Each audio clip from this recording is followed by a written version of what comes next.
Hello and welcome back to Where the Demon Lurks. We will be continuing where we left off, which, if you recall, is after Julius was seemingly attacked in the bathroom, and Kobu and Morris have to rush to the hospital in order to try to, I guess, help the guy and then, figure out what happened to the keys and whatnot. And basically to hopefully not get in trouble by Mr. K, who more than likely is gonna, he's gonna take it out on them because they lost something that's very expensive, or at the very least that was very expensive to create, which is the underworld keys, which they need in order to go into the underworld. But yeah, prior to that, they did have a conversation about how they feel about each other, and while it ended on a semi-good note, it still doesn't really, they didn't really settle on where they actually fall on the whole, little relationship thing. Are they, I mean, they're still friends, but, are they gonna be more, or what? Anywho, so, yeah. Let's continue the visual novel, I guess. Chapter 5. Tamashi Wo Uru. Upon arriving at the emergency unit, a group of nurses and medical assistants swarm your car to get to Julius. In no time, he's strapped onto a wheelchair and taken to treatment. A guard signals Morris to park the car in a designated spot next to the entrance of the emergency unit. The instant you step out of the car, the guard is right in your face. You two, there's some paperwork that you need to fill. I know you had a hard night, so head to the hospital's prayer room to complete it. It's the first door to the right, the moment that you go through the main door of this unit. He points to the two wide red doors across from the beds of patients in the emergency bay. You both turn to each other and nod. The guard's gaze remains ever transfixed upon you both as you make your way in. Every step forward draws the eyes of those in the room, the nurses, the doctors, even the injured patients. A quick exit and a turn to the right. You enter the prayer room. Gah! Mr. K! You grab Morris's shoulder for support. His muscles instantly tense up. The leader of the rings has his back turned to you, only his son casts a sympathetic gaze onto the floor. Despite the actual distance between you and the Kraken family, Mr. K casts an intimidating presence so large that it swallows the entire room. Still, you have to stand strong. You two, we're supposed to drive a car and just bring the keys to the destination. He turns and points in your direction. And you still screwed it up! The ground trembles in response as the tiles burst out from in front of him, snaking towards you. Wait. This is the hospital, damn it. You're gonna cause some serious damage. Morris jumps in front of you with his talismans ready. The tiles stop breaking an arm's length away from the both of you. Morris gasps, then a jet of cold water sprays him in the face from the ground. Gah! Cold! Junior, what is this? Pa, we're in a hospital. The water is directed at all other wards. There is no reason for the prayer room to need so much water. Please stop wetting Morris. It's not going to get us any closer to understanding what happened. The water obeys the Kraken's thoughts and dies down. Make your case, or you both will drown tonight. Morris looks at you and nods. You step forward despite every nerve in your body telling you to run. So, we were following the route. We picked up the keys and then we stopped at a gas station for Julius to use the washroom. Every word, a bitter poison to the tongue. There's no gas station in the plan. We know, but Julius really had to go. There wasn't anyone following us. The place was empty. I think. We were waiting on Julius when the attack happened. I can't read that. I will take your skulls, incompetent land crabs. Take your skulls in the ice in Antarctica.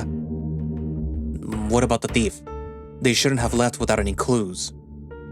To think back to the moment before, in the midst of the conversation with Morris, something stood out. What was it?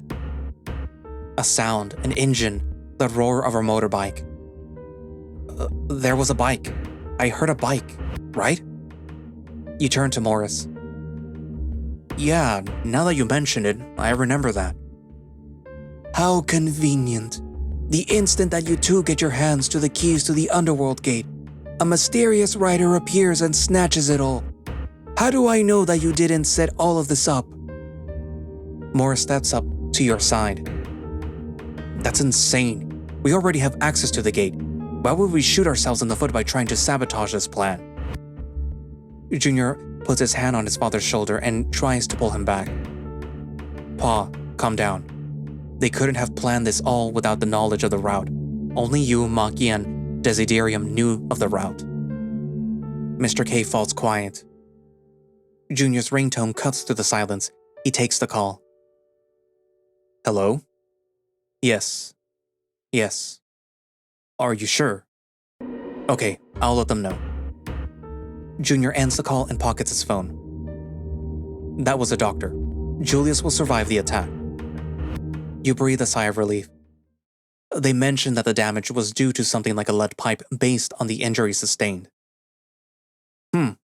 Those doctors work quickly. If a mere lead pipe is enough to stop one of us, they are an embarrassment to be called a mythical creature. You two. He points at the both of you. If I were you, I'd be more worried about how you will right this wrong. Us? We didn't cause this. That's life, Piglet. You're in this crap whether you started it or not, and you will fix it. Or what? Mr. K leers at you. A string of water comes out of the pipe, encircling your neck and strangles you. Good. Kobu! Morris grabs a watery rope, but it branches out and wraps its hands like a pair of handcuffs. The boar pulls on the rope, but it's fruitless. Stop! You're hurting him! You two seem to forget the fact that you live and breathe by my permission. When I say you'll find the keys, you will find them. The grip on your neck tightens. Morris tries to tug at the water rope, but he's not strong enough. Mr. K stares down the boar. Not a shred of emotion can be read on his face. Your vision blurs as it gets harder and harder to breathe. All right, we'll do it. Just stop. Mr. K snaps his fingers and the watery rope looses its form and falls. You gasp for air and cough repeatedly. You... Dick. Are you all right? Yeah, my singing career isn't over yet. You smile reassuringly at your friend. In a twisted way, you can admire the Kraken's ruthlessness. You never saw yourself as someone capable of being as tough as your grandfather. If things were different, he could be a powerful leader in the underworld. Junior, assist them in the investigation. Deploy our forces to every potential exit out of Kibbleton. If even a mouse leaves town, I want to know about it. I'm on it. Also, no one outside this room must know what happened tonight. Pa, that's a tall order. Everyone in the organization knew tonight's mission was going to happen. Make something up. We can always convince people of our stories. Junior sighs and begins tapping on his phone. If we're really doing this, where are we starting the search? There are tons of motorcycles in town. As much as it pains me to admit it, isn't it obvious who the suspects are? It can only be them. Junior nods. Yeah, we're all thinking the same suspects. Oh, just tell me, I don't know who you guys are referring to. The suspects are the ones who knew about the route in the first place. It's between Maki and Desiderium. What? The whole thing happened too smoothly to be a random encounter. The thief knew to go for the content of the briefcase and nothing else. They might have been waiting for us to pass by. Us stopping at the gas station was just their chance to attack. Oh. They have alibis. As leaders of the respective units, they've always clashed on how things are being done, and they see one another as competition for resources. Then if the mission failed? They could blame the other, but I don't get why they want to sabotage their own team. Those two are not mere lackeys of mine. I am very much aware that they serve their own personal agendas, which will be made clear after the thief is found dead or alive. Would he just stop at capturing them? Regardless of who, the thought of bringing them for execution does not sit well in your stomach. Well, I think that we all get the gist of tonight's events. I pulled an all-nighter and I'd like to go to bed. Can we go now? One last thing. Mr. K snaps his fingers, 2 shots of water fire from the pipes below. Morris conjures a flame wall in front of the both of you, but the water pierces through. Morris's flame dies out and the water spell hits you both in the chest. Kobu! You gasp. A cold chill wraps itself around where your heart would be, but there is no trace of where the water hit. Morris scratches at his chest and growls back at Mr. K. You cursed us? You prick! A curse? Consider it insurance. Papa! We've tried it your way, Junior. They've wasted our time and efforts, but no more. Those keys will be retrieved if any of you step foot outside of Kibbleton. He draws a line across his neck. You bastard! This is completely unnecessary. We didn't cause all this. You see the rage building in Morris's eyes. Fearing that he will do something dangerous, you hold him down by the shoulders, pulling him back. Leave it, Morris. We can deal with this. Listen to your partner, Morris. Send them off, Junior. His son steps forward and mouths the word, sorry. Come on, we gotta go, Morris. Grrr. His wrapped arm radiates demonic energy. Any longer and you won't be able to stop the beast from coming out. Despite his resistance, you manage to pull Morris away and follow Junior back to the entrance of the emergency unit that you came from. With daybreak fast approaching, you find a secluded area to teleport you and Morris back to the apartment. You step into the portal to the outside of your apartment. Morris continues to grumble to himself ever since you pulled him away from the meeting with Mr. K. One deep breath in, and the weight of your anxieties come falling upon your shoulders. You try to push through the feelings and focus on Morris. Hey, you gonna be okay? Morris crosses his arms. Yes? No? I don't know. We just failed a job and worse got you cursed. You got cursed too. Yeah, but how's it gonna look for my store's reputation? Come to Morris Boris's exorcism shop. You might get cursed. I can see that you got your priorities straight. Morris tugs at his ears. Psst. Okay, I'm overreacting. I'm just so heated up. Urgh. How are you staying so calm in all of this? Who says that I am? I'm exhausted. I want to cry. I want to punch something, but let's just go inside and talk this through with Lucien. You both enter the unit. Huh? You find Lucien sitting facing the coffee table with Toast behind him, combing his hair. A small standing mirror the size of a tablet lies in front of Lucien. Then I told Serial that we have to clean the library as per instructions, not just adapt everything with water and magic. He scoffed at me. Can you believe it? He did not. He did. So when he asked for the copy of a report that he wanted, I printed it on the printer with the worst print quality. Barely legible. Scandalous. You showed him, that's for sure. You and Morris approach them, breaking them out of their conversation. What are you two doing? I'm giving Lucy here a new hairstyle. Correction, it's my only hairstyle. Lucien crosses his arms and frowns at you. After you dropped those things on me, I was absolutely disgusted when I picked up the scent of blood and what smelled like a toilet.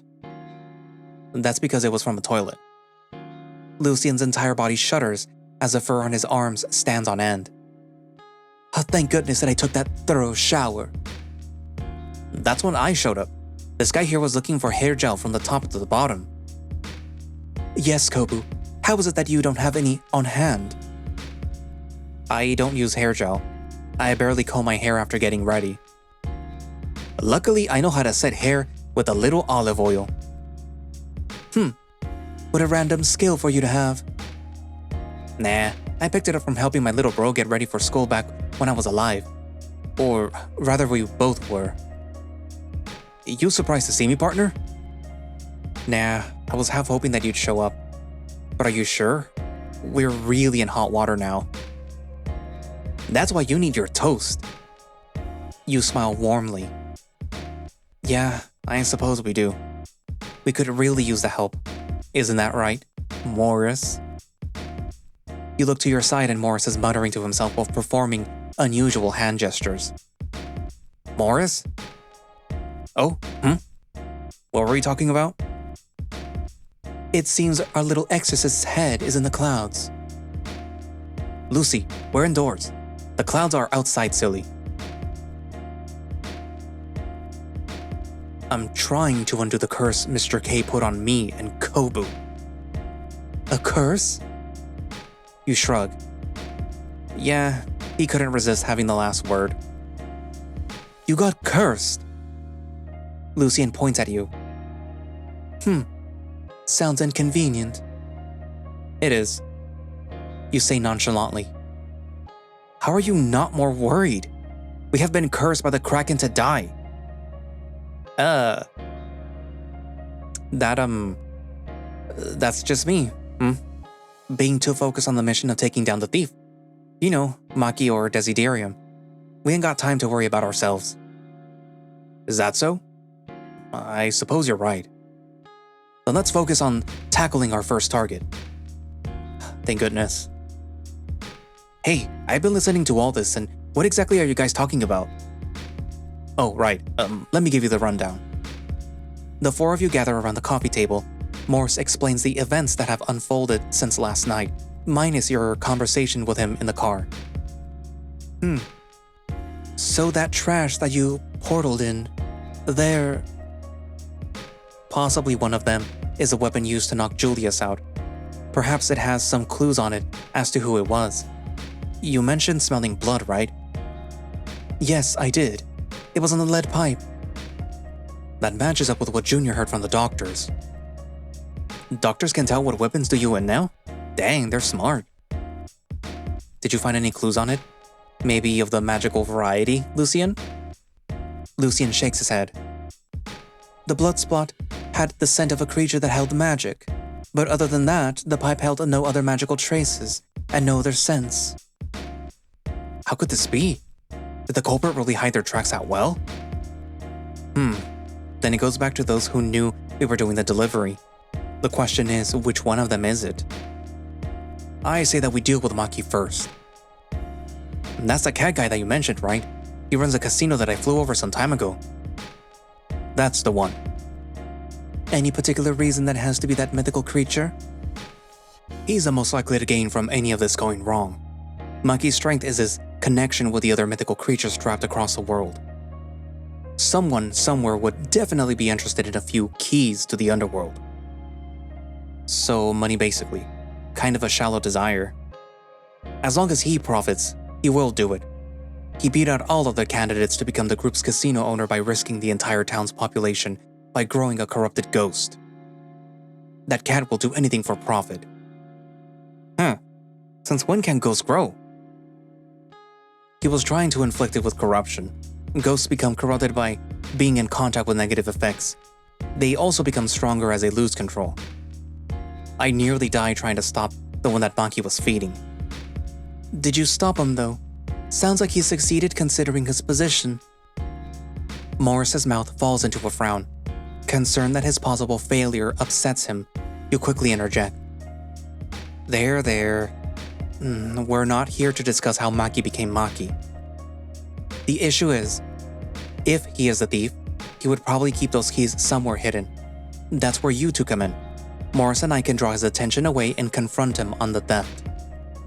As we do that, you guys go and snoop around for any secret vaults, chests, or golden blocks that might have the keys. If it's a casino, they'll probably keep the keys in the vault. What vault? Every casino has one. It's the most secure area. You got dozens of doors to go through, security, passwords, and the dang vault itself. Solid steel that is tough to crack. You have to add magical traps to the list too. It's too obvious, isn't it?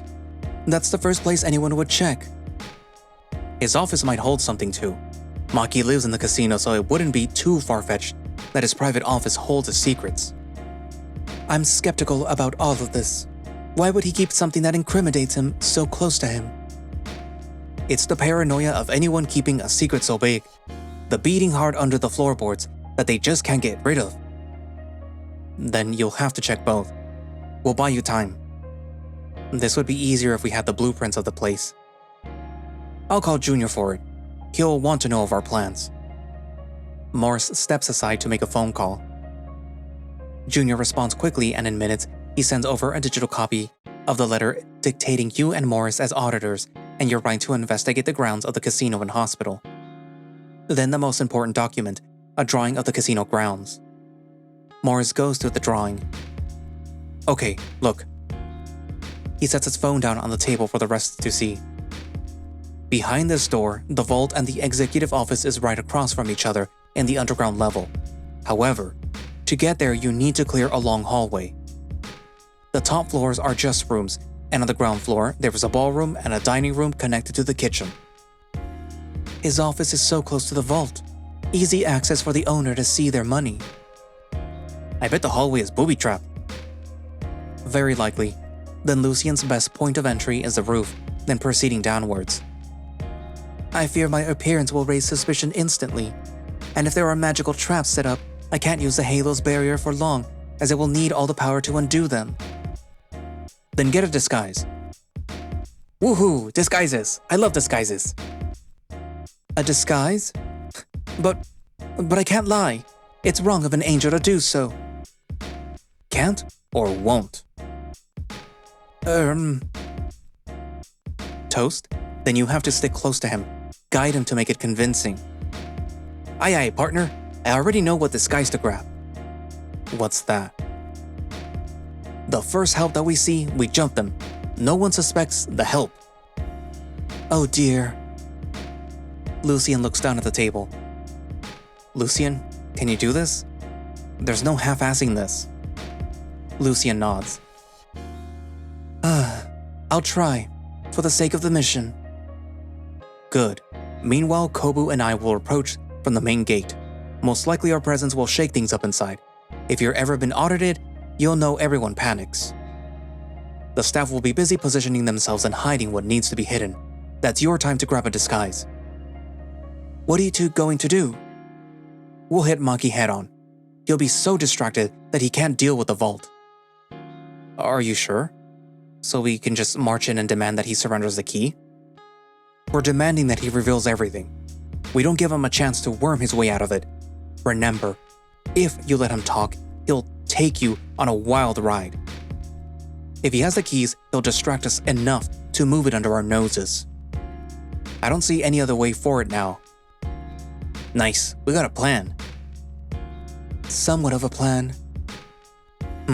It's not perfect, but it'll do. We'll strike come evening. Well, we better fuel up if we're doing a job. You got anything here, partner? I think that I just restocked the fridge. Mortal foods. Sweet, let's cook, Lucy. Why me? You ain't got nothing better to do. Besides, look at those two. They look half dead. He points at your tired faces with an open palm. You and Morris look at each other. Come on, let's cook something up for them before we keep yapping. This is beyond my role. Less yapping, more cooking. Lucian groans, but he gets up and follows Toast to the kitchen. Yeah, I should probably freshen up and maybe take a nap before the food is ready. You yourself stand up. As you strip off your shirt and pants, you notice Morris sitting straight up at you. You shoot him a devilish smile. Care to join me? The warm shower invigorates you. You all spend the rest of the day going through the blueprints Junior sent over, devising contingency plans for anything that occurs. The hours tick away, night falls in almost an instant, and you teleport everyone to their specific locations. You and Morris appear near the casino gate in some thick bushes. As you're about to step out and head for the guardhouse, Morris grabs you by the shoulder. You meet his steely gaze. Remember, we have to be ruthless. No matter what, I'll have your back. So lean on me if you need help. You nod. The both of you approach the guard. Casino's not open yet. That's fine, we have business with your boss. Morris shows a Griffin his phone. Surprise inspection? That's right, we're auditing your asses. Now let us in. Wait, I gotta call my boss first. Just wait here. Ugh, how utterly incompetent. We don't have time to waste. Mr. K wanted this report yesterday. But, procedure, please. I've had it up to here with your excuses. If this is how you do your job, this place is in worse state than it already is. We're going. You summon a portal to the front of the casino door. Tell Maki to meet us, and your ass is so going into our report. Yes, sir. The two of you step through the portal to a towering 7-foot tall wooden door. Its handles are welded with golden vines to contrast the cold metal. Whoa, that was very convincing. You've done this before? What, be a power-tripping asshole? I've learned from the best. Let's not lose our momentum. You grab a hold of the handles and swing it open as strong as you can. The doors fly open to the side, announcing your arrival with a heavy crash. Time seems frozen the instant the door opens. A grand hall with numerous sofas and coffee tables laid out welcomes you both.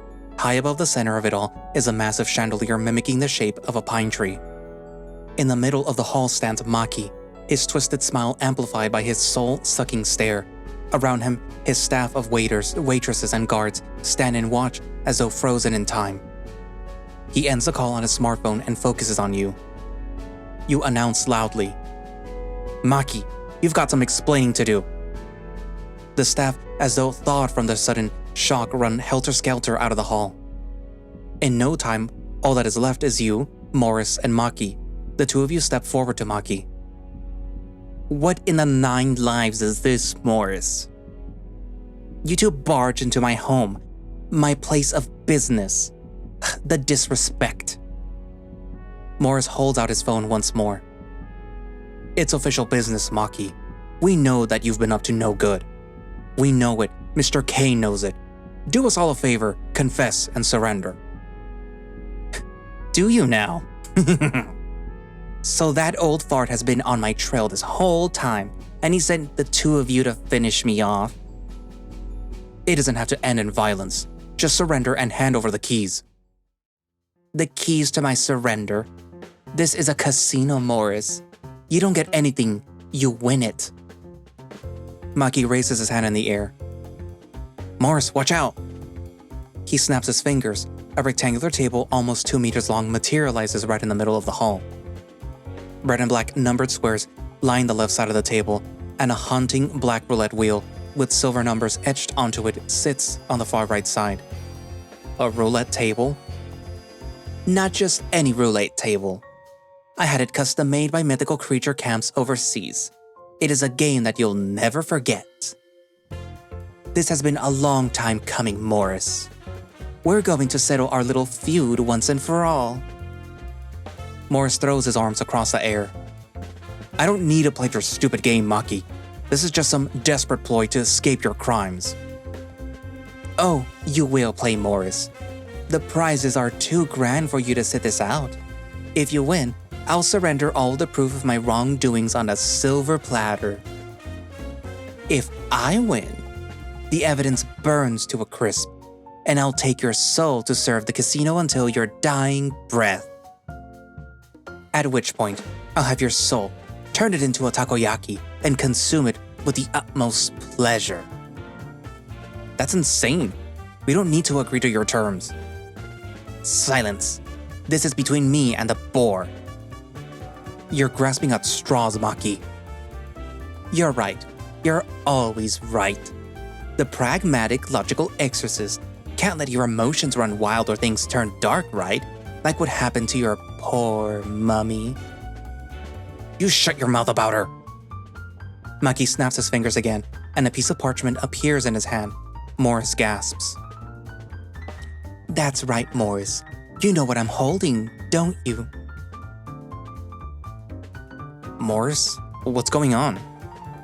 Without this map, You'll never find her, and it can be yours if you win it. The Borg grinds his teeth. His whole body radiates demonic energy. Morris, stay calm.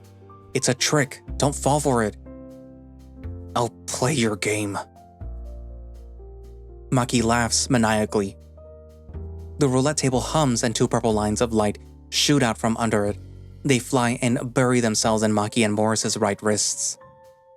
Morris stumbles forward as the string pulls him from the doorway to the table. What the heck is going on? Like I said, this is a custom roulette table. You didn't expect us to be playing without magic, did you? Hold up. You raise your hand without a second thought, though a nagging complaint about playing hero is registered in your journal. I'm playing too. No, you stay out of this. This is not your fight. He throws his arms across the air, drawing an imaginary boundary between you and him. Still, you step forward. I can't protect you if you're involved. Then don't. If that paper means so much to you to derail the plan, then you better not lose. I'm sorry. 2 against 1? Normally I'd say that's a blatant cheating, but I love playing against the odds. Come on down, lion. Another line shoots out and links into your wrist. You sense the string tethering deep into your soul, like an uncomfortable itch. Kobu! It's fine. Let's just play this stupid game. Let the games begin. Meanwhile, harder. Like this? I said harder, and do it faster before someone catches us.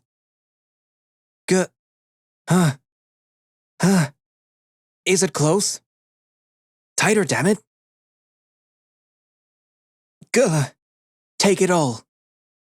Lucien applies as much pressure as he can on the griffin waiter he captured, and the mythical creature falls unconscious. Quick, strip him before someone walks in here. Lucien drags the unconscious foe to the side and changes into their clothes. Stuff the guy in the closet. The angel follows the ghost's command but leaves the closet door ajar for air to come in. Not bad for your first time knocking someone out. Lucien sighs. That was crude, and I feel dirty doing it. Relax, you said that you'd be fine as long as it wasn't a mortal. I did, but the whole act of it still felt bad. Toast laughs.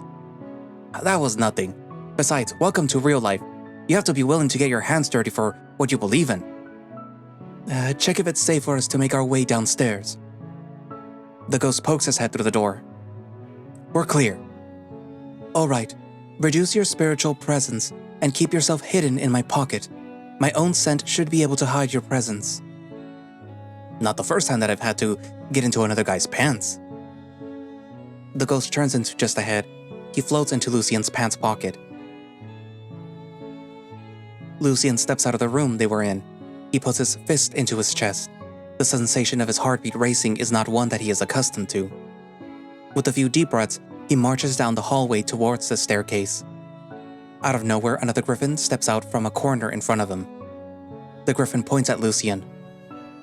Hey, what are you doing here? Toast rears his head at Lucien's back. She's onto us. Choke her out.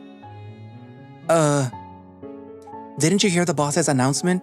All non-security personnel are together at the dining hall. He doesn't want us to mess up this audit. Oh no. I didn't hear that at all. Then get. Lucien scurries to the stairs and heads all the way down to the underground level. He keeps his eyes to the ground as other staff members cross his path. The angel is reminded of the ghost in his care. He places a reassuring hand in his pocket and is met with a gentle grazing of the ghost's hair. They carry on down until they reach the bottom. A long, narrow hallway stands between them and their target destinations. Lucien summons his halo and activates the Detect Enemies application. The screen turns into a radar with an antenna sweeping in circular motions. 20 dots appear with one stray dot right at where Lucien is. So many foes in one place. We're right on track. Toast pokes his head over to Lucien's shoulder.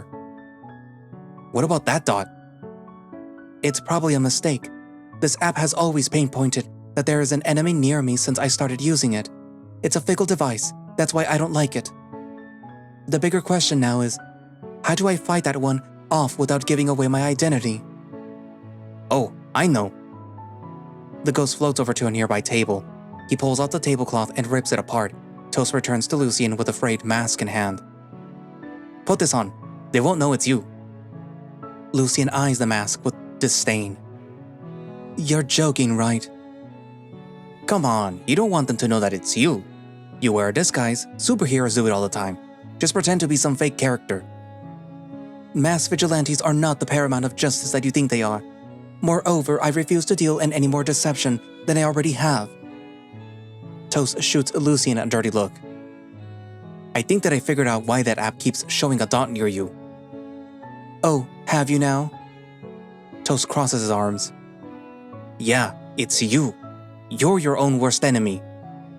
I am not. R2. Am not. R2? Gah. You aren't going to get anywhere playing the goody-goody two-shoes all the time. You just keep it up. You'll land yourself in the tombstone like my little brother. Toast grabs the angel by the collar and pulls him close to his face. You want this to work, right? You want to get Kobu to his goal? I do. If you're serious about this, then get your head out of your own ass and do what needs to be done. Hey! All their bickering attracted the attention of the Griffin guards. Suspicious individuals on the vault floor, get 'em! Dang it! Toast zips back into Lucien's pocket and slips the mask into the dog's hand. Without much time to think, Lucien puts on the mask. 4 guards made it through the hallway. They surround Lucien and draw out their tasers. Doesn't look like anybody on staff. Who are you? Turn around. Toast crawls out of the angel's front and whispers into his ear. If you can't lie and you can't fight, then you're of no use now. Just let me do the fighting. Lucien's tail stands erect. The notion that he is dead weight irks him like nails against a chalkboard. Fragments of memories buried deep within swell up from his chest. Every time a job was taken over, every angel stealing his charge, and every time he was looked upon as useless. Their sneers and the way that they look down on him, it frustrates him to no end. Hey, we asked you a question. Are your brains as useless as your ears? Lucien? Lucien raises his hands into the air. He points to the ceiling. The guards are startled and wince back in fear of what he will do. The only thing useless here is your attempts to stop me. Evildoers that serve the sin of greed. I, the phantom thief waiter, will steal your corrupted hearts. O-M-G. The Griffins look on with disbelief at his declaration. The phantom thief waiter? This guy's lost it. The only one losing anything are you. Now clench your beaks. You're doing it. You're really doing it. The angel turns just as the guards fire their tasers. He leaps into the air, dodging all of them. With his burning fist of fury, the angel throws himself into the fray. The rules of revenge roulette are simple. This here is a roulette wheel, but unlike the usual 37 slots, it only has 4 numbers repeating around the wheel. You examine the wheel. It indeed only has numbers 1 to 4 on its place in what seems like random positions around the wheel. We start by waging our chips. Each of us gets 4. Since there's 2 of you, it will be shared by you both. Energy is sapped out of your veins. Your vision blurs temporarily. Then 2 white chips appear in front of you and Morris. On the other side, 4 black chips appear for Maki. We must bet 1 chip each round on where we think the silver ball will land. Straight up bets only. In this context, you can only bet on 1 number from 1 to 4. The winner loses 1 chip. To be the winner of the game, clear all your chips. Of course, each round a player loses comes with a punishment. That doesn't sound right. Oh, it's definitely right in this game. What's the trick here? Explain. I've already explained the rules. You want more answers? You best place your bets. Wait, we deserve the right to inspect the ball and the table for foul play. Go right ahead. Maki rolls the ball over to you. Morris circles the table, pulling and pushing anything that he can get his hands on. When he reaches Maki, he pats the cat down. Oh, Morris, not in front of your friend. Morris snarls. Satisfied, he continues to check the table. You observe the silver ball. It feels heavy like a bag of marbles, but no magic energy resonates from it. By all accounts, it's a regular ball. It's just a ball. Morris returns to your table. The table has a magical core, but there's no spells cast. See, I run a fair establishment. The cat's snickering upsets your stomach. You pull Morris by the arm, telling him to turn around. You both discuss in hushed whispers. How do we do this? Between you and me, we have a 50% chance of winning. You go odd, I'll go even. Be on the lookout for anything suspicious. Right. It's time to bet. You pick a number to bet on. Oh, I'm supposed to go odd, so 1 or 3. You place your chip on the designated number. Morris puts his own on 2, and Maki places his on the number 4. Maki spreads his arms out wide. No more bets. Good luck, gentlemen. Maki spins the wheel. He lets go of the silver ball and it spins in tandem. Round and round it goes. Your throat dries with every spin. You repeat in your head the number that you chose. As the wheel slows, the ball starts to settle at a number 2 slot next to a 4. It's a 2. The second the wheel stops, the ball regains some unknown momentum. It spins and flings itself off the wheel, landing on a 4 slot. What? That's bullshit. Now. There is no foul play here. It was merely the luck of the spin. Maki laughs maniacally. No, you gotta be cheating somehow.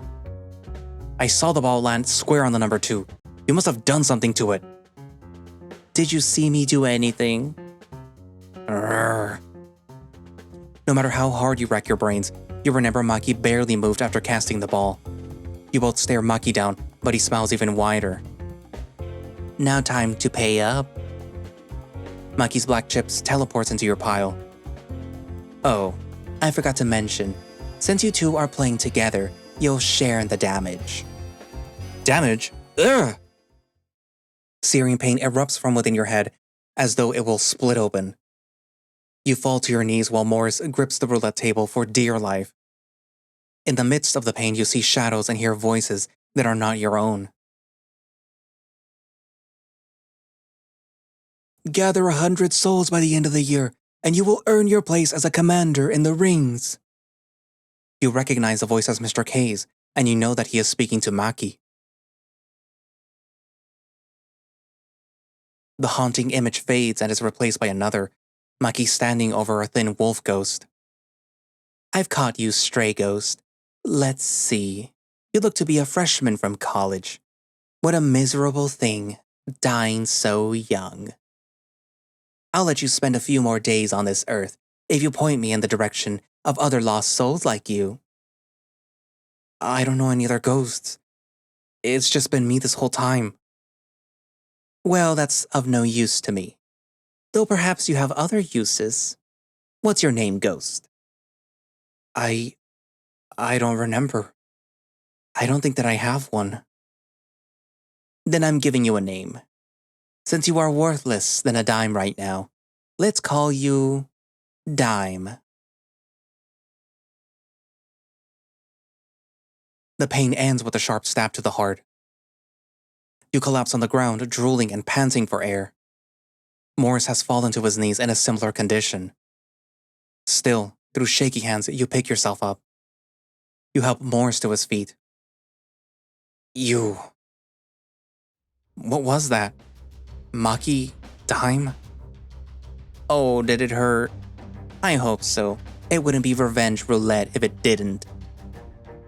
So all of that was your memory? That's right. Each chip is forged from the worst memories we have. Every time one chip gets added to your pile, you take the physical damage worth of that memory. Bastard! Morris launches a fireball at Maki's face. Just as the balls of flames head for the cat, the doors behind you swing open, letting in a vortex of air. The wind blows the fireball off course. It hits the wall behind Maki instead. Morris fires another fireball. This time it swerves to the right, missing Maki completely and hitting the wall behind. You're not... Morris fires 2 more simultaneous fireballs. Maki sneezes and ducks in time to miss both of them. The exorcist clutches his chest and breathes heavily. You frown at him, worrying that using so much magic and losing the earlier round will weaken his control over his demon form. I can't hit him. Of course you can't.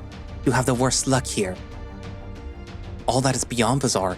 He just barely moved. Is it a barrier? Is it a spell? No. If it was that, I'd smell it out. Just how is he doing all this? Also, those memories. Did that ghost mean a lot to Maki? What happened to it? Are you done destroying my wall? Don't waste your magic, Morris. We'll find out how he's doing all this, and win. I know you're doing something. If you can cheat, then so can we.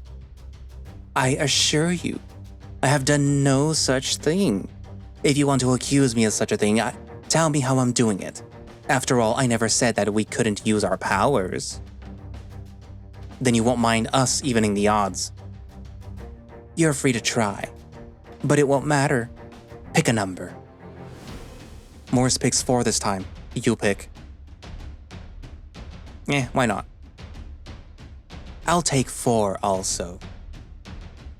The bets are locked in. Maki rolls the wheel and releases the ball. You keep your eyes locked at the ball, waiting for the right moment. The ball's run around the wheel slows just as the wheel does.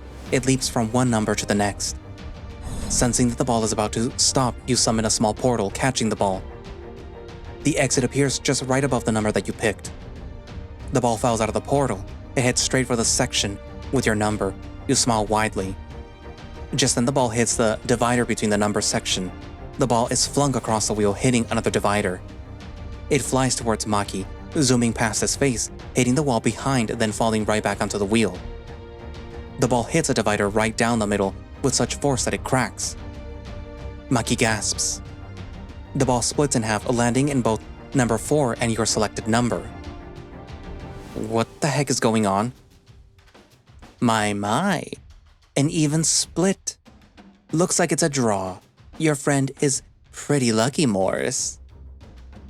You're doing this for sure.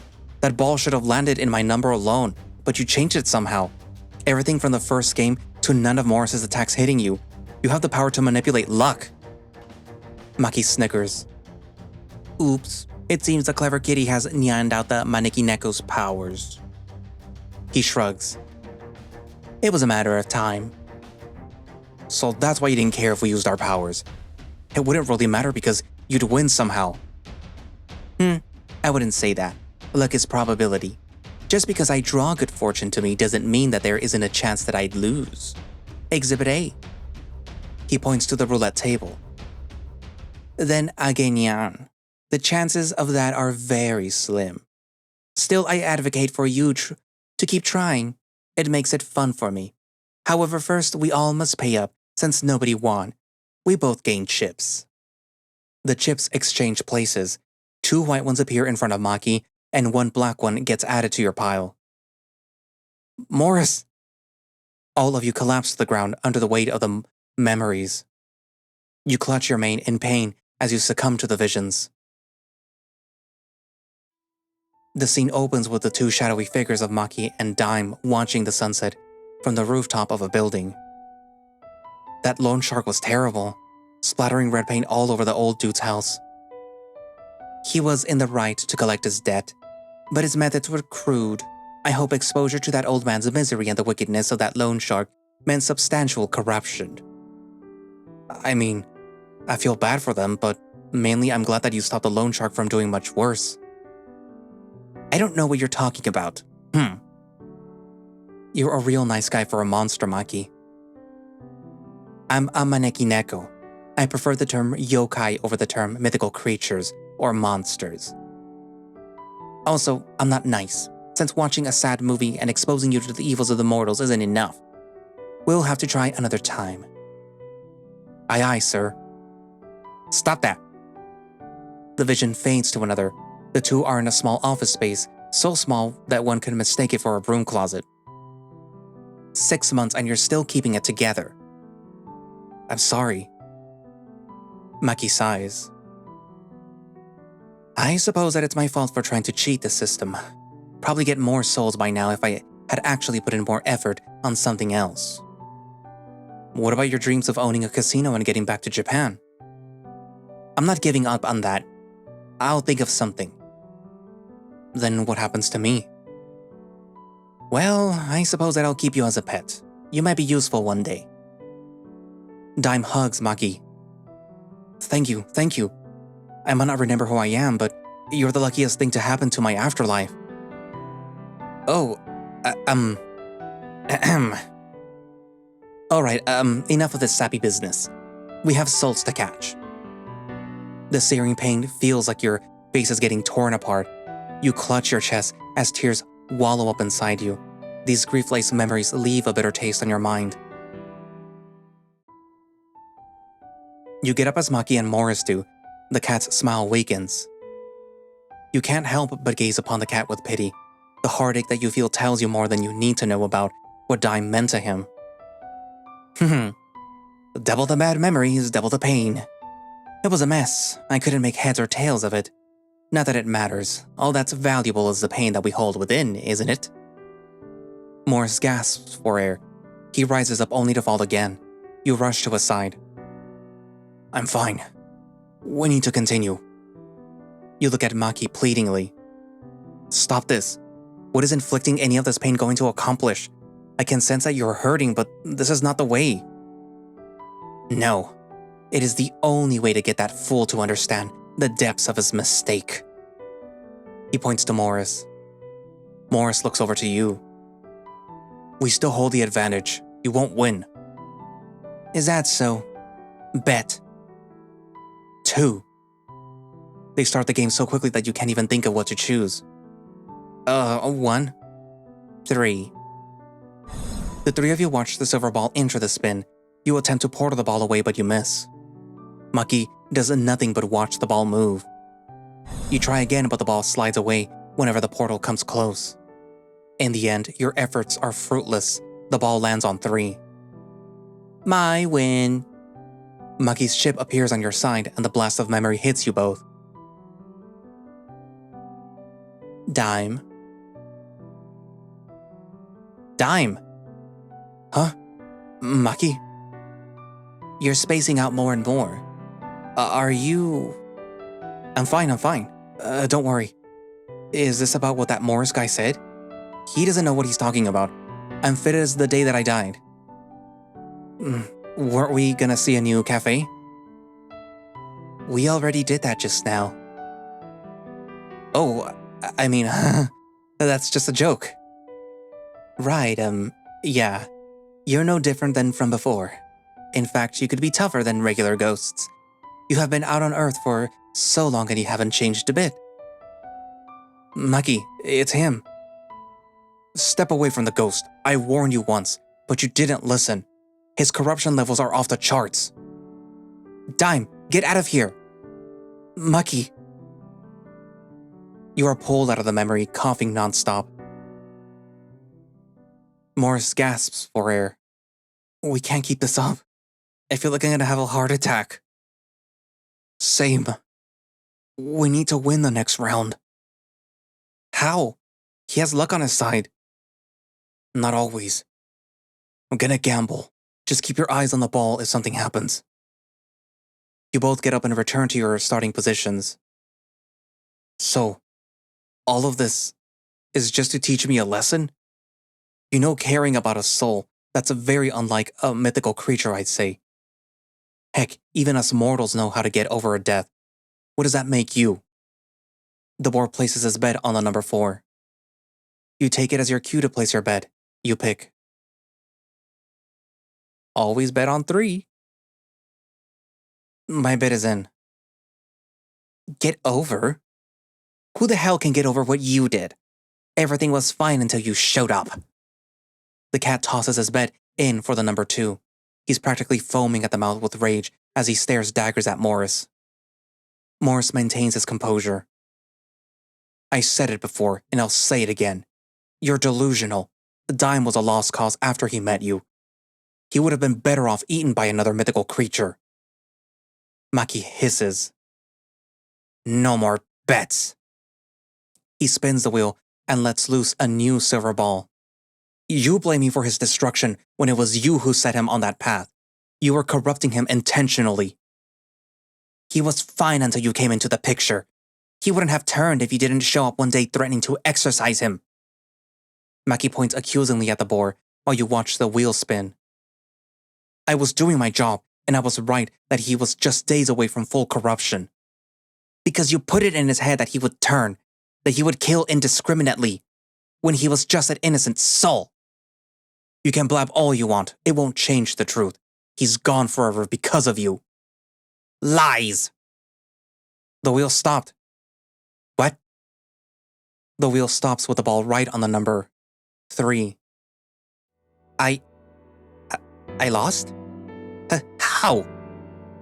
Morris puts a hand on his chest to comfort himself. Yeah, how? I was betting on you needing to concentrate on where your luck takes effect.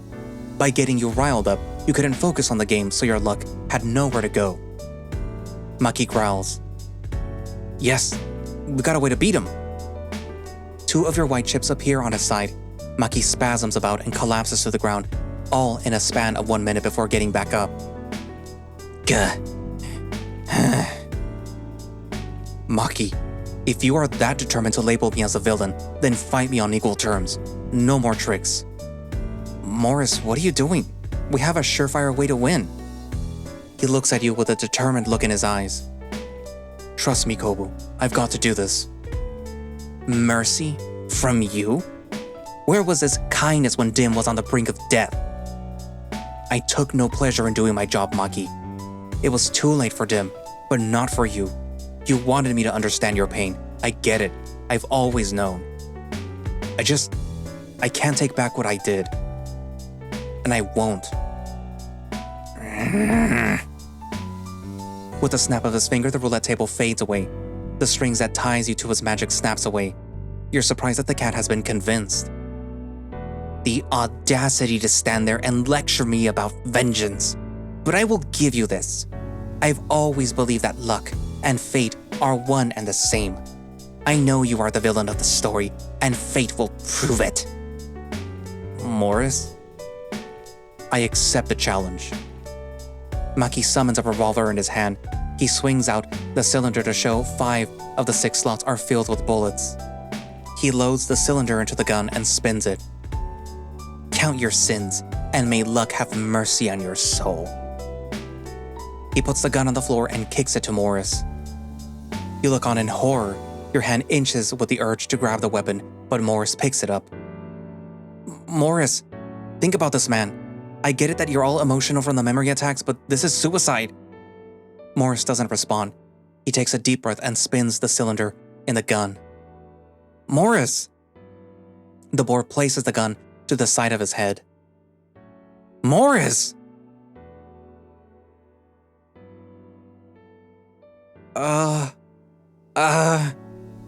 Morris points the gun to the ceiling and pulls the trigger.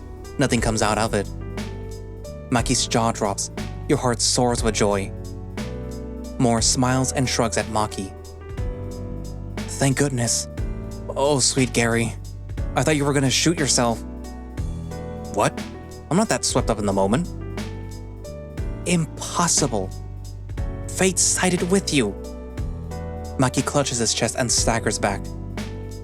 Bang. The exorcist fires the remaining bullets into the ceiling, then tosses the gun back to Maki's feet. It's over. I win. You run over and hug Morris. He spins you around and you both share a laugh. You did it. You did it. Look out! Your cry comes too late. In the midst of the premature celebration, an enraged Maki runs over with a pistol and smacks Morris in the head with the butt of the gun. It all happens so fast that you can barely comprehend it. 1 second, Morris is bleeding out of his head. He falls to the ground. The next, an explosion of demonic energy flies out from his body. You're flung to the edge of the hall while Maki holds his ground. In place of the exorcist now stands the demon boar. Its rage-soaked eyes only has Maki in its sight. Maki laughs maniacally. Yes, Yes, yes, drop that facade and face me with the full brunt of hatred. This is where we really settle the score. Demon Morris roars. The power of his roar makes the whole room shake. The chandelier above swings dangerously from side to side. You fear that it will fall. Morris, snap out of it! Your scream falls on deaf ears. The demon boar is too consumed by rage to hear you.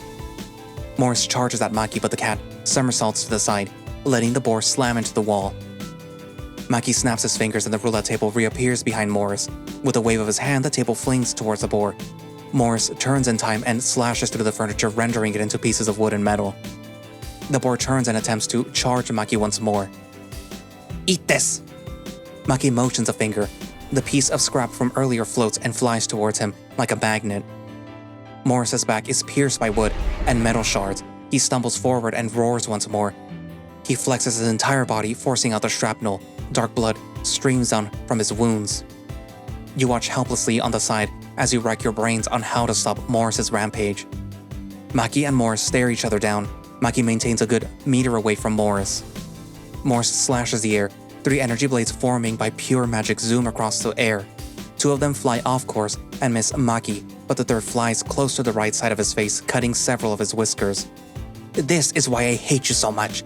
You're already a ball of bad luck, and in this form, it takes all of my luck to just not die. But I can work with that. Come. He performs another invitation gesture. The doors of the casino slam open as a dead tree, and 2 cars fly inward and slam into Morris. The boar demon is knocked to the side of the wall. Chairs, carpets, tables, and paintings of Maki inside the hall fly towards his target. The stream of items from both outside and inside buries Morris under a mountain of junk. Implosion. With a snap of his fingers, the items glow white and implode into themselves with a horrendous bang. The explosion shakes the entire building, leaving behind a massive black ball of smoke. Morris! You cry out in horror, fearing the worst. A massive arm lunges out from the smoke and grabs Maki by the throat. What? Morris slams the cat into the ground left and right. Gah! Maki draws in a lawnmower from outside. It implodes on the side of Morris's face, forcing him to release the cat. Maki staggers back and collapses to his knees, coughing. Run! He's going to get you! Run, you stupid cat! Maki tries to get up but falls back to his knees. In mere seconds, the demon boar collects himself and stomps towards the weakened cat. Morris roars and raises his hands up and balls them into a fist ready to deliver the finishing blow. You scream at Maki, but he is indifferent to your cries. The cat suddenly laughs out loud. You really look stupid in that tie. Maki falls forward with a cough. Morris, don't! Stop this! You don't need to do this! Ah! Around your feet, the floor turns black. Streaks of darkness from the earth coalesce towards Morris's raised hands. Maki remains motionless, having surrendered his fate to the monstrous boar. Ah! I gotta do something! As the seconds tick by, to Maki's doom, you are baffled by what's going on in the Maneki Neko's head. How strange. All that I can think of right now are sweets. I miss the smell of sweets back in the store where my statue was kept. I wonder if the Dagashiya still exists. Is the same shop owner still running it? No, probably a descendant of theirs if they exist. I miss it just the same, to be back in those familiar streets where yokai and mortals would walk side by side. After the Great War, we were tossed into a blender and scattered across the world. I landed here, alone in a foreign land. This town where there are too few souls. There was no place for a Maneki Neko like me. The people knew not of my existence. They didn't believe in the prayer or offerings to creatures like us. Mr. K offered me a way to survive, to use my powers to take the wealth from the people and empower the rings. And so I did. It started with rigging a few poker matches, then it led to bigger and bigger scams. At some point, it became second nature to take everyone else's property and wealth. At some point, I'd stopped being a Maneki Neko. When I met Dime, he really was just a means to an end at first. His annoying, optimistic self was a problem at first. But at some point, I think I convinced myself that I could bring joy and good fortune again to a mortal soul. You're the luckiest thing to happen to my afterlife. I'm sorry, Dime. I'm sorry that all I did was invite misfortune to you. As for you, Morris, every fiber of my body hates you for standing on principle to the very end. Despite how many hurdles get tossed at you, you still kept your stupid code as an exorcist. No. The truth is, I hate myself because I wish that I could be you. Now end me at my shame. Morris slams his fist down. Get! Fucking move! Harrison Ford it! Your feet make contact with Maki's head. The whole scene unfolds in slow motion. Thanks to the momentum that you've built from jumping into your portal, you both teleport away in time before Morris could complete his attack. A monumental pillar of demonic energy erupts from where Morris's fist met the ground. The ceilings stand no chance as a pillar of energy pierces through all the floors of the building. Its destructive force breaks free from the roof and explodes into the night sky. The pillar surges from side to side before fading away as fast as it appears. Your portal opens just a second after the dust clears. Both you and Maki are ejected out. You stare in disbelief at the ruined hall before you. The electricity to the room has cut. Above your heads, only the chandelier survived the destruction. Demon Morris stands in the middle of the room. He pants, exhausted by his attack. You get to your feet and keep your eye on the demon, Morris. That attack must have taken a lot out of him. Now's my chance. Maki gets up. You saved me. You grab him by the collar of his shirt and yell into his face. Damn right I saved you. Next time you get a death wish, don't drag other people into it. No way in hell does Dime want you to seek revenge for him. He called you the luckiest thing to happen in his life.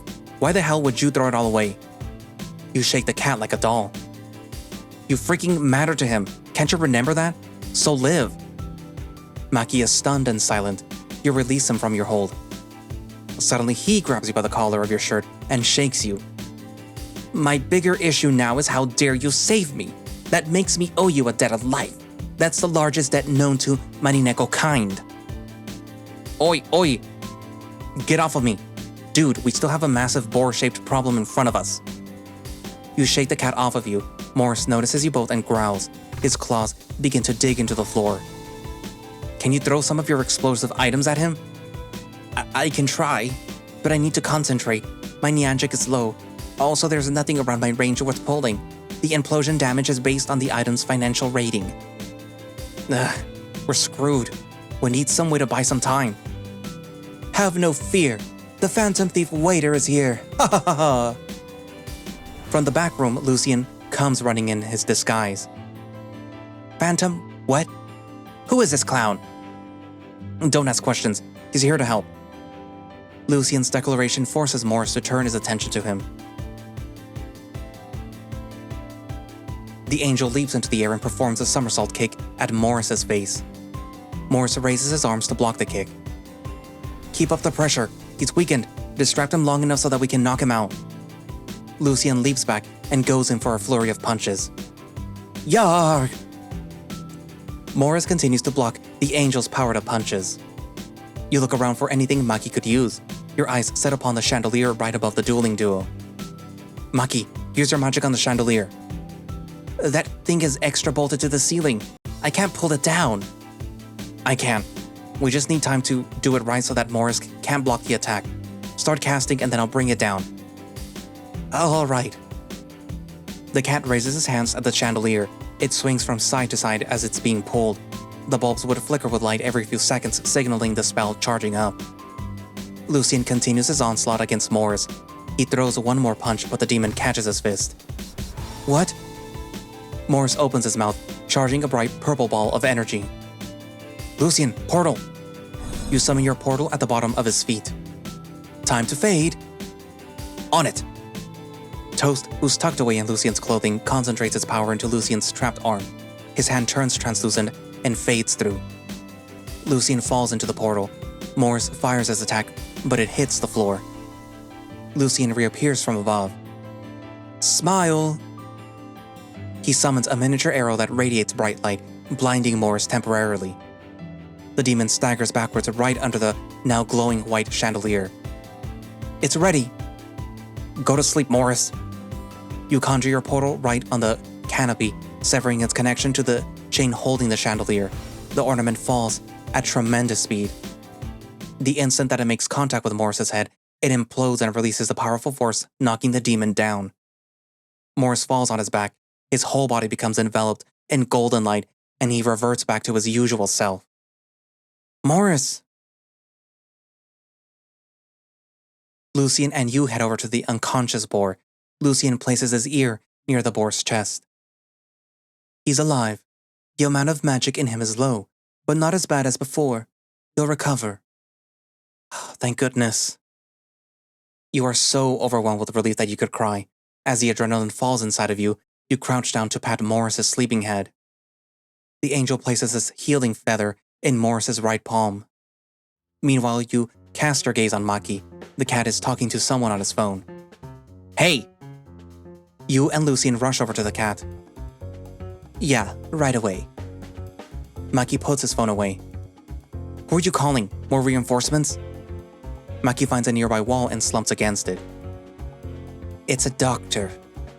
As you can see, I'm beaten up, and I can imagine half of my security team are down thanks to your phantom thief friend. Actually, it's all of them. What was that? Nothing. Anyway, I don't intend to fight anymore. I've lost, and I'm graciously accepting my punishment. Really? Just like that? After all those years of hating Morris, trying to get him to play your convoluted game just to get revenge? And that's it? No trying to leave town or making up some crazy plans where you weasel your way out of this? No. Wow, I guess the kick to the head must have rewired some circuitry. It wasn't the kick. That's absolutely stupid to say. Lucien raises an eyebrow at him. In all seriousness, a good gambler knows when to walk away. That and I did consider the things that you yelled at me between moments where my life wasn't in danger. What did you say to him? I gave some sage advice about his friend Dime. It was heartfelt, deep, and worthy of being called poetry. Bullshit. Also, Dime wasn't that grateful ghost that you made him out to be. He was naive, easily distracted, and helpful to a fault. I wouldn't be surprised he willingly gave his life away when he was living. That said, you were right about one thing. I doubt that he would have wanted me to mourn his passing in such a way. I need to think about this more. I doubt Morris is going to accept that as an apology. I wouldn't want it either. You shake your head. Kobu, the keys.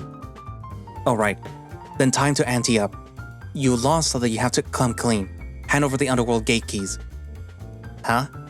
Why would I have those? Wasn't the gate successfully opened yesterday? Wait, you're serious? Lucien?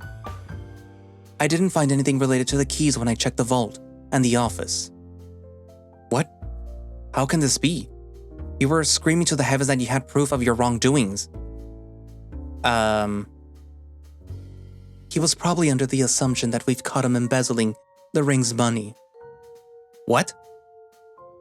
I found a paper trail linking the owner of this casino and underreporting their actual profits and siphoning the extra money to an offshore bank account.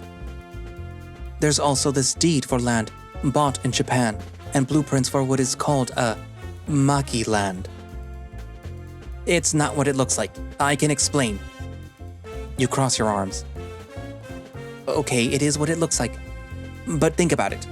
I haven't been able to go home since the Great War. This was the only way that I could at least have a part of myself back in Japan. Long story short, I'm not your guy. I didn't want those keys. They cost us a fortune making them. Yet their resale value is next to nothing. No other mythical creatures in the world would want anything that has to do with the underworld. Hold up. I think it's time that I ask, what exactly is keeping you or any of the mythical creatures from leaving this town? Oh, you really don't know? Aren't you a demon? Excuse me? Don't play dumb. The memories that I saw the second time were muddled, but it was clear. I was seeing scenes from the underworld. You are a demon. You... Toast's head pops out of Lucian's pants. You're a demon? Toast, you blew our cover. This is just a normal pair of pants. Since when can a pair of pants talk? Never mind. I don't plan on telling anybody about you and your little friend with the haunted pants. I assume Morris doesn't know either, or else he wouldn't be working with you. I suppose that I should be thankful. But why? Like I said, you saved my life, so I'm bound to repay it until one of us expires first. After all, that's the Maneki Neko way. Maki. The cat's smile grows even larger. In other words, this makes me practically your best friend. I'm sure a demon with access to all of the world's souls has tons of business-making opportunities that he could share. Wouldn't he? He. You still haven't answered my question. What is keeping you all here? Maki opens and closes his hands like he is kneading the air. I'm not going to answer that. Partly because it's insulting that you of all people don't know. The other reason being that you'll learn soon enough, the deeper that you understand the madness of our organization.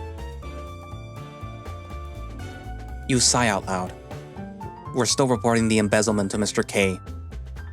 Do what you must. As the one who saved me, I am bound to your will. Just maybe try to paint me in a better light so that he doesn't rip my head off. Then what about Morris's map? He beat you. Fork it over. Oh, that? Sure, here. The cat pulls out the old parchment from his coat and gives it to you. You open the document and it's a buy one, free one coupon for chicken wings that expired 40 years ago. What is this? I never really had the map that Morris wanted. I just said that I did. The real thing is in Mr. K's place. Maki! Hey, I never expected to lose. That's why you got to validate the price before agreeing to anything. Lucian's ears stand up. Someone's coming. That's probably my doctor visit. You three should probably leave unless you want him rummaging up your assets. Right, let us disappear into the night. That disguise has really changed you, you know? I'm holding you to your promise to keep the truth of all of this to yourself. I will. Good. And try not to lose your head when Mr. K finds out. A demon actually worrying for a mythical creature like me? You really are strange. Lucian, let's get Morris. You and Lucian head over to Morris's body and you summon a series of portals, one after the other, to teleport you all the way back to the apartment. Left alone in the ruins of his once sparkling casino, Maki sits cross-legged on the floor. Left alone in the ruins of his once sparkling casino, Maki sits cross-legged on the floor. He looks around, assessing the damage. Repairing all of this will take millions out of his personal coffer. Normally, the thought of losing money has the cat in turmoil, but today only one phrase comes to mind. Yare yare daze. As he looks to the doorway, his guest appears. A short otter no taller than a table, dressed in a doctor's coat, steps through the doorway. They are unbothered by the destruction laid out before them. Maki's gaze shifts to the wall. The shadow cast by the otter morphs into something much larger and daunting. The lanky wolf still retains their lab coat, but underneath is an extra layer of bandages that carry a faint scent of disinfectant. They adjust their name tag before looking down at Maki. This house call will cost you double, Maki. Typical money-grubbing doctor. This is why people rather listen to online opinions than see you. Whatever, after you're done with me, you can get to my guards downstairs. The doctor surveys the damaged surroundings. Do I want to know what caused all of this? Depends. Do you want to let me know what's actually happening in the basement of the hospital? That's what I thought. Now mind kissing my boo-boo. It hurts. He raises his injured right arm to the wolf. Dr. Desiderium chuckles and performs his duties. To be continued. Thank you for playing the update. If you want to let us know how we're doing, leave a rating and comment on our itch.io page. We want to hear from you. Where the Demon Lurks is supported by those who sponsor us on Patreon, consider supporting us so that we can make the game bigger and better. Or you can support us by buying our Kobu or Toast VR model on sale on our Patreon store. That won't be the only thing you'll be able to buy soon. And if you want to be kept up to date on the development, feel free to follow on our X, formerly known as Twitter, Blue Sky, or join our Discord.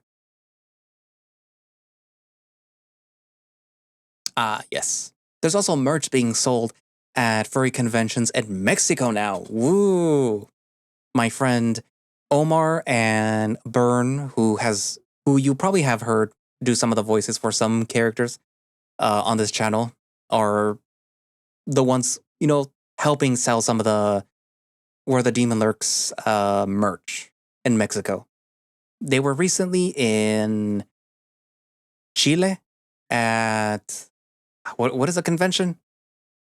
Ya se me olvidó cómo se llama.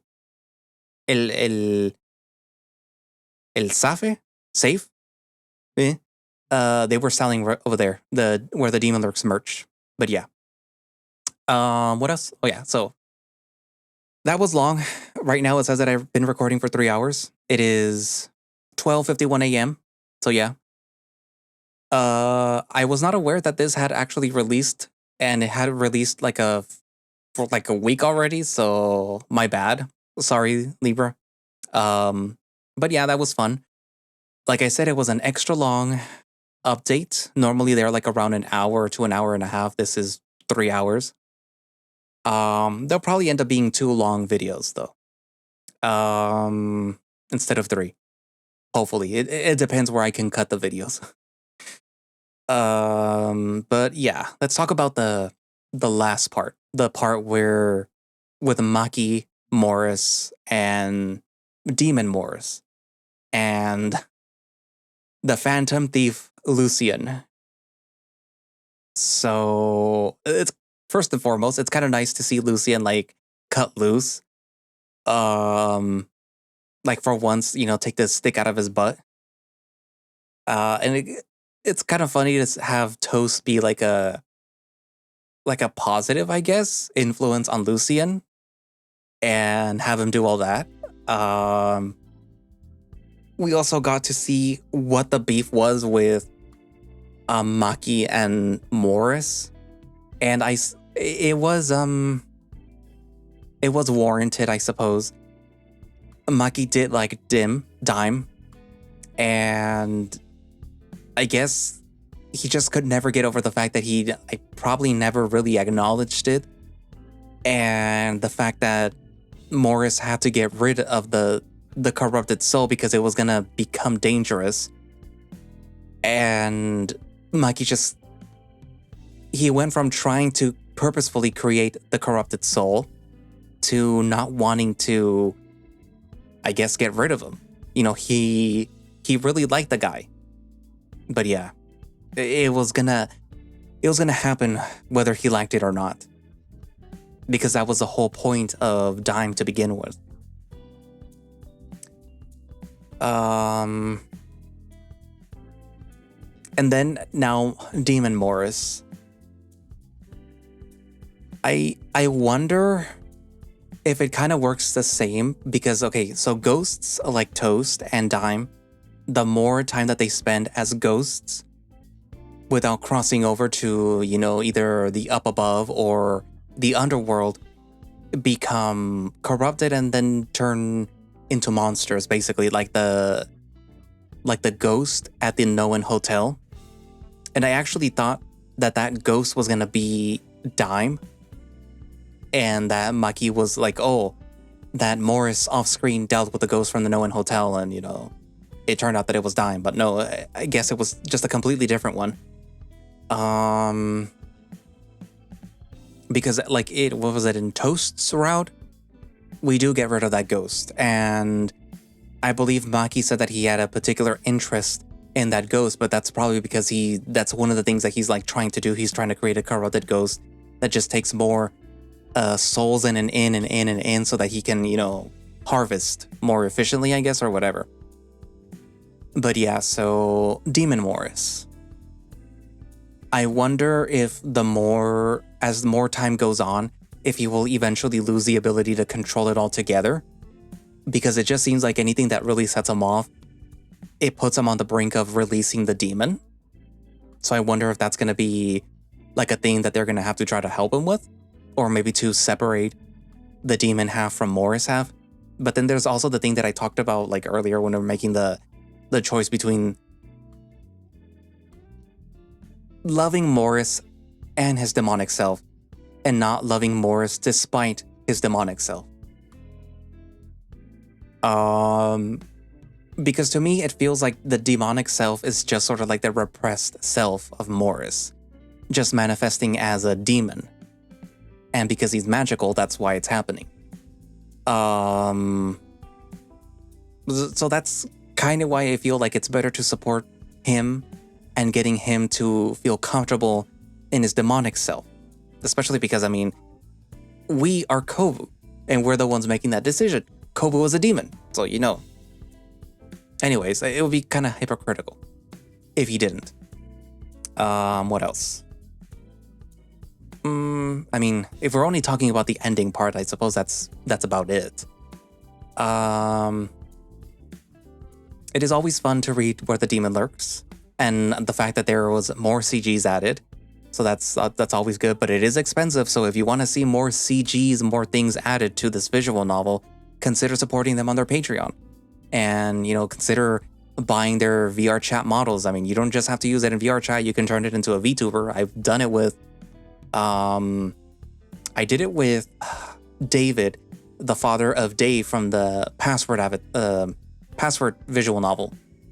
I think that I tried to do it with Toast, but I stopped for whatever reason, but I might try to go back and redo it. And like I said, you know, you never know. The more you buy those avatars, the more you support the visual novel. You may see the other two. You may see Lucian. You may see Morris next. It would be really exciting to see Morris because, you know, he would conceivably have his demon self as part of the avatar. But yeah. Which means that it would probably be a little bit harder to make. Oh, nice. I'm pretty sure you'll be able to do that, nice. He's the one that created the avatars for Where the Demon Lurks and for Password. Nice, Kate. He's really good. Anywho. So write down what you think so far of the visual novel if you're excited for more updates. And, you know, leave it in the comments and whatever. And thank you all for watching / listening.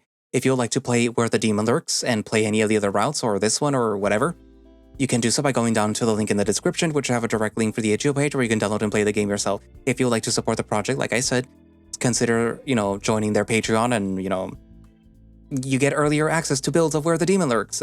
And also consider buying their VR chat avatars or whatever else they might be offering. You know, any help supports their project, the visual novel.